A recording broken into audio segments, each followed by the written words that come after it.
300 भन्नुभएको गौशालाको कति हो गौशालाको कति हो देखाउनुहोस् त उहाँले भन्नुभयो 300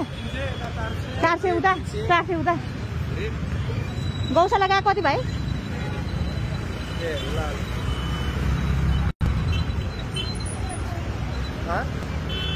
फोन राख्नु न भाइ यहाँ कुरा गर्दैछु तपाईँसँग गौशालाको कति भन्नुभयो भाइलाई ओ भाइ यहाँ आउनु तपाईँलाई कति भन्यो उसले 400 भने हामीले उहाँलाई त्यहाँ एपमा हेर्दा कति थियो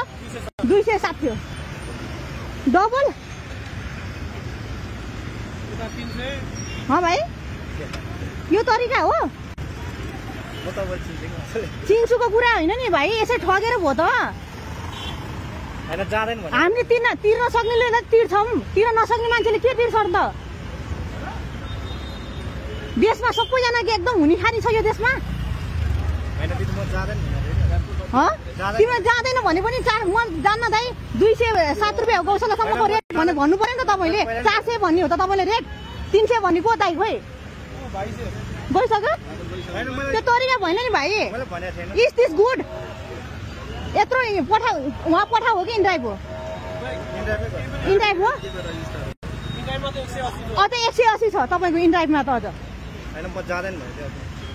जाँदैन म त जान्न भन्ने भाइ तिमीले घुर्की लगाउने हो त 400 रुपियाँ माग्ने हो त कस्टमरसँग ग्राहकसँग ग्राहक भनेको तपाईँको के हो देउता हो रोटी खाने बाटो हो तपाईँको त्यस्तो व्यवहार गर्ने हो तपाईँले अर्को कसले यहाँ ठग्यो भन्ने त्यो तरिका भएन है एउटाले 300 भन्ने एउटाले 400 भन्ने 180 को रेटलाई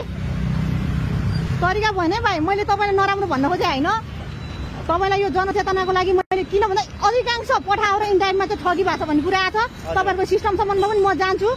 तर ठग्नु चाहिँ हुँदैन भाइ बुढी लाछ भगवान्को त्यसो ठग्नु चाहिँ हुँदैन बुझ्नुभयो ल हात मिलाउने आशिका दिदी आयो भने चाहिँ थोरै भन्ने अरूलाई चाहिँ अनि 400 भनेर हुन्छ त है त आले ल हस् ल ल आले ल